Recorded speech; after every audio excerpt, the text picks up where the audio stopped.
Welcome back, everybody. I'm Alice Blue, and I have patch notes for you. So, since I was pretty sick last week, I didn't do a video. So this week, we're gonna do a 2-for-1 video. I'm gonna read last week's and this week's patch notes so we can be all caught up together.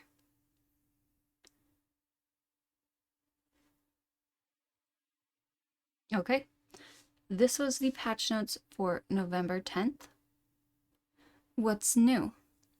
The bulk of this week was focused on fixing some memory issues on the server, see below. Beyond those improvements, this week brings you a new static dungeon in the Meadowlands, a new /rope command to help you get unstuck, and a number of bug fixes, and a slew of design improvements. Server memory leak update. These past few weeks have uncovered a server memory leak, causing our zone executables to bloat in memory footprint the longer they are up. This eventually leads to our server running out of memory, which leads to the operating system closing zones to avoid a system lockup. 90% of my time this past week has been spent investigating and implementing fixes for these leaks. To make a long story short, the way Unity really handles the destruction of objects within the game is not what I expected. I have had to relearn everything I thought I knew about how it happened and when the engine released memory references. In my opinion, this particular issue never surfaces for most users of Unity, since most are not running an executable for days on end with tons of player traffic and tens of thousands of NPCs spawning in and out. The buildup of memory for each individual player and NPC is quite small, but over a long enough period of time, those dangling references ended up adding up to a large chunk of memory. My work this week has eliminated a huge chunk of dangling references, and I am hopeful that this will severely reduce the rate at which our server executables grow. The plan moving forward is to take memory snapshots of the servers just before they come down on Thursday, so I can continue to find and eliminate additional dangling references. Thanks to everyone for their patience as we work through this. Bug fixes and improvements. Launcher. Fixed issue preventing our frame rate lock from working. Many of you have noticed your launcher chewing up a decent amount of your system resources. It should now chew up significantly less when open, as the frame rate is properly locked to 30 FPS. Tech. Fixed client exceptions. Removed some game controller bindings so as not to conflict with some players' custom setups. Fixed some null refs due to missing guild roster data, still looking into guild caching issues that cause this. Fixed issues with respawns in the dungeons. I really fixed it this time, I promise. Adjusted a number of available ember drifts at any given time. To avoid issues with unrecoverable bags, we are aiming to have all drifts available at all times, although their entrance locations will continue to cycle positions. Condensed cloud quality settings, minor optimizations on the server, environment and art, MISC bug fixes in Meadowlands, Dryfoot, and Redshore, fix navigation issues in the Aquifer. This also resolves an issue where /stuck command puts you under the world. Fixed navigation issues between spider rooms in the Meadowlands. Fixed floating cube in Northreach, all more in the cube. Adjusted the Dryfoot side of the Northreach and Dryfoot zone line to get rid of some dead space. Fixed issue with Dryfoot Stronghold not showing on the map. Doubling the width of the chat input caret in hopes this will reduce the frequency that it disappears. /world and /trade have slow mode enabled. This restricts users from broadcasting to these channels to once every 30 seconds. Quests. Taming the Meadowlands has been split into 2 new quests. Yes, you can take the new ones even if you've completed the original Taming the Meadowlands. Double rewards. Halleck's Tower now requires you to kill any of the bears in the cave. Misha is the ancient bear now. and is not part of this quest. Hunting in Northreach no longer requires you to kill Night Hunter, but instead requires you to kill spiders. Hamel is no longer quite so stoic regarding Brock's fate. Cleaning House quest is now disabled. Harvested gems can no longer be sold for coin. Reduced damage on 2 chevron mobs. Added bonus stats to different flex tiers. Now each item will receive a different bonus depending on the flex tier used. Reduced bonus dice modifiers for level 20 plus imbued weapons. Tiers of flex for imbued weapons previously gave a +1, +2, +3, +4, etc. dice modifier based on the tier. This caused imbalance on some of the faster weapons and has been reduced. Other stats have been introduced as flex bonuses, in place of the bonus dice modifier, which are specific to the weapon type. For example, daggers get an additional bonus to haste for higher flex tiers. Organize tea leaves, tea refinement, and tea brewing name conventions to be less wordy. Add new recipes for Rami leaves and teas. Rami leaves will be rare drops from Rami Harvest. The associated recipes for Rami tea can be found in New Haven. Changed bottles, crates, and adhesives back to being considered raw components. Thank you. Fixed issue with higher cost bottles not being required for higher tier potions. Fixed required level on spike cap oil. Fixed an issue with Ashen Basilisk ability preventing hit triggers. Daze resist given to named mobs. Items no longer required for quests have had the quest tag removed. It only applies to new items. Increased number of flask reagent drops by mobs. Flask like flasks of tar. Reduced stam costs of hidden strike ability. Marshall's dodge ability changed to grant parry. New shirt visuals added to loot tables and replaces some rare shirt visuals. Mandrake seedlings have been spotted in New Haven Valley. These variants are not fully mature and therefore not harvestable. Filled in some resource locations in Redshore that had none. Increased number of grub bat spawns in Northreach Farms. Meadowlands. Water colliders have been removed. With last week's updates to the nav mesh settings, the shorelines came out a bit cleaner and should reduce the frequency of wraths. Respawn rate increased on Island of Ill Fate. Removed the level 30 resources around the lake. Increased skinning level for named wolves in the cave connector, passageway between wolf and spider caves. Fixed skinning level of named crocs in Aquifer was fixed previously but accidentally reverted. Returned river spawns to Meadowlands. Added pockets of mobs in the more forested areas. New stuff. The Undercroft. A new static dungeon has been added to Meadowlands. This level 26 and 27 dungeon has various sections supporting solo, small groups, and large group play. It currently resides in the Aquifer zone, but it is not connected in any way. We are working on tech to better identify zones you enter, even if they are within the same scene. We have added a new /rope command to assist players in getting unstuck.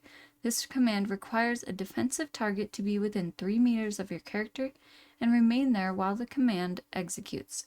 This command is on the same timer as /stuck and operates in a similar fashion.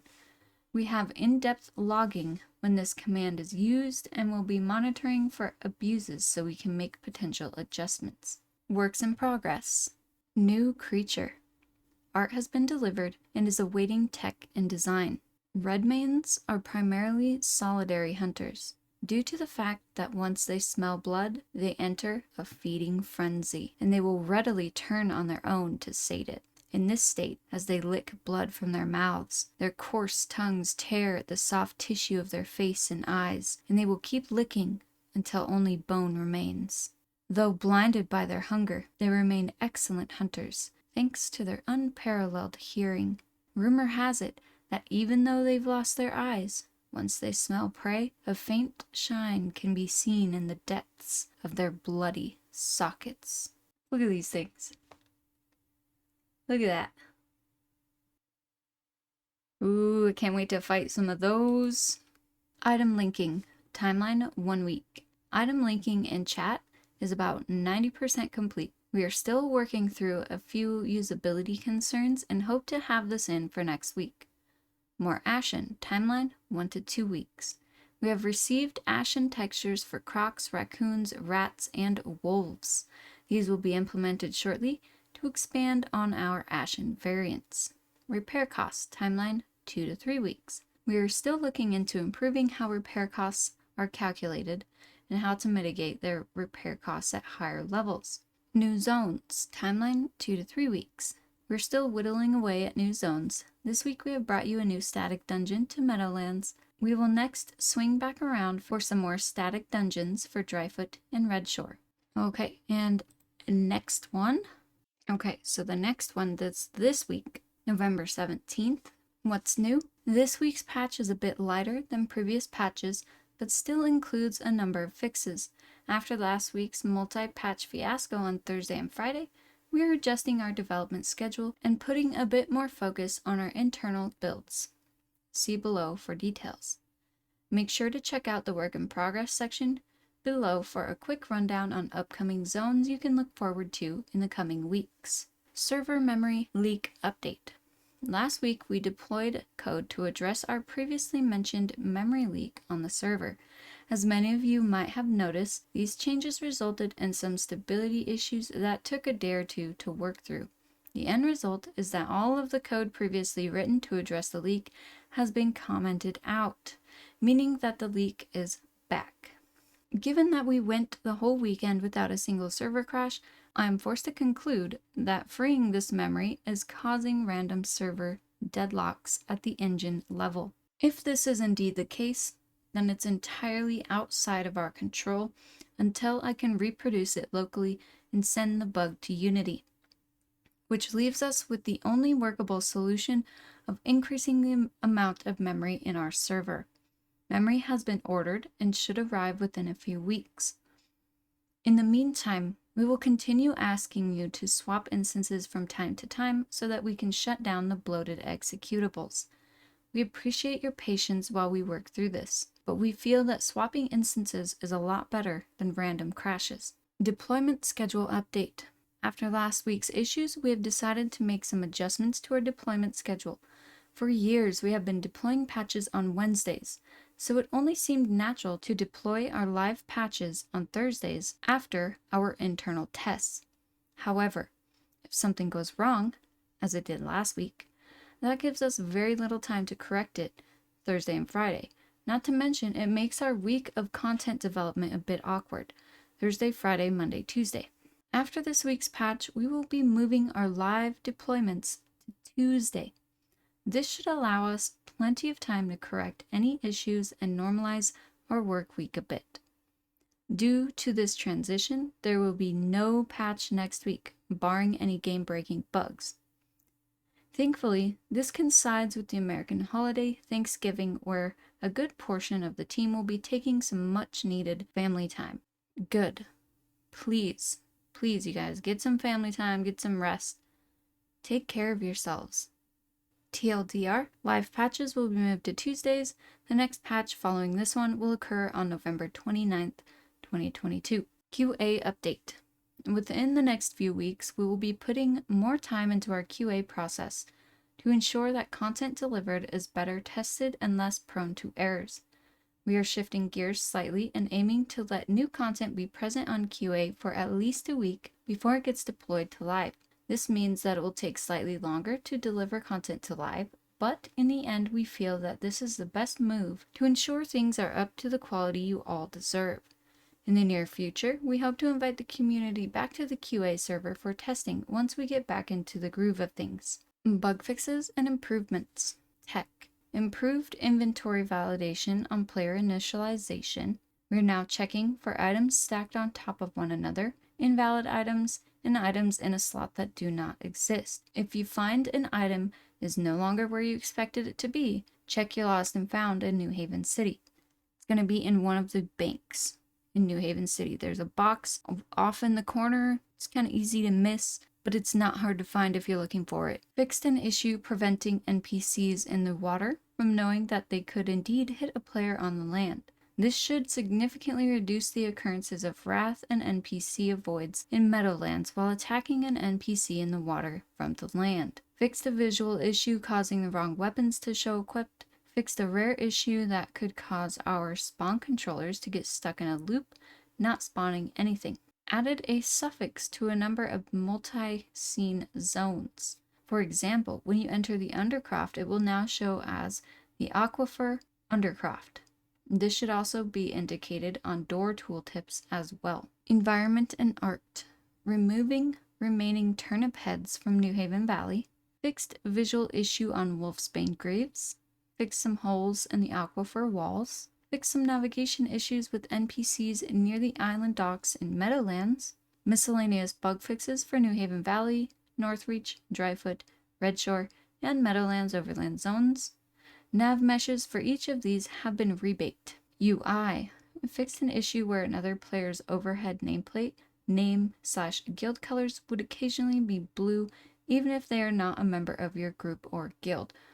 Seriously, this was getting me so fucked up, following people that are not even in my guild or my group, fighting their mobs for them, thinking that it's my group member. No, it's not. World and trade slow mode increased to 20 seconds. Increased or decreased? Because before you said it was 30 seconds. Quests. Fixed a typo in Kim's dialogue. Design. Fixed arc to ensure a number of targets always increases on higher level versions of the ability. Thank you. Seriously, thank you for that. Quillback Spines will no longer enable auto attack on ability use. Fixed a stat type on Stolen Emerald Necklace from chemical damage to healing. Fixed a recipe icon on Imbued Heater Shield from weaponsmithing to armor smithing. Respawn rate of world resources increased globally. Updated Dryfoot resource spawns to better match resource density of other areas. Reduced daze resist on named mobs. We want the daze ability to still have value, but not lock down a named mob's unique abilities for the entire duration of the fight. Yeah, it was a little bit cheesy. Fixed a typo on provoke. Alright. Works in progress. Item linking, Ashen, repair cost. These are all let's see. Item linking hopefully is coming next patch. More Ashen. Maybe next patch, maybe the one after, if we're lucky. Let's see. Recently released and upcoming zones. The following table does not include all in-progress zones, only the ones in our most immediate future. Redshore Ridge's first pass made its way to QA this week and has developer eyes on it. We have already found a few small tweaks that need to be made, but this zone should be available next patch. Meadowlands Emberdrift A. Added 1020. Dryfoot Emberdrift A added 1020. Aquifer Karst. Meadowlands Smaller Static Dungeon 1027. Emberdrift B added 11.3. Undercroft 11.10. See Redshore Ridge still in QA. It's a higher level zone considered more of an extension to Redshore, located in the northeastern part of the zone, kind of like, Stronghold or whatever. It's connected. Redshore Fort, a higher level zone occupied by a faction of humanoid NPCs in the northwestern part of the zone, name pending, content and quest design in progress. Base layer of spawns and configuration is complete. Redshore Dungeon, a very large custom dungeon located below Redshore. The impending initial layout and prop placement complete, awaiting cleanup and initial spawns and design. Dryfoot Fortress, higher level zone located in the middle of Dryfoot, name pending, content pending, design pending. Pending. Gorge, a higher level zone offering a bit of overlapping content with Redshore. This zone is a large canyon with arid terrain similar to Dryfoot. Name pending, zone layout and design nearing completion, awaiting integration into the game and initial content pass. So you can sort of see what we have to look forward here. New humanoids. The art team has continued to explore how Ember experimentation affects humans. Here's a quick tease. Haha. Pretty creepy. Can I be one? Like, can I be like that? I want to look like that. Alright, known issues. Occasionally, a loot roll may be skipped entirely, a carcass will be given. When this happens, please provide any relevant details. We are still trying to track this one down. Not all ember rings and or points of interest are proper map discoveries. Deconstructing crafted items returns junk 100% of the time. Not all clothing and armor has visuals. Dragging a group nameplate in the group window will sometimes set the wrong pivot point for the whole window, and it will start being really weird. Typing chat text may occasionally become invisible. Unfocus your chat window and try again a few times usually resolves this. Sometimes when you respawn, you don't end up at the proper ember ring. If this happens, please report the location where you died via the report command. Mac OS. Zooming the camera while holding the right mouse button can cause your chat window to scroll. This is not intended. At some camera angles, the sun may go dark. This should not happen frequently, but is readily producible at some locations. Investigating a fix. Alright, you guys. That's it for the patch notes for this week and last week. Kind of a lot going on there. Sorry about this video being a little bit longer than usual. I did not really want to record and edit and publish 2 separate videos tonight. So thank you for your patience. Thank you for watching. And also don't forget, I am an affiliate now. I have some affiliate links down in the description.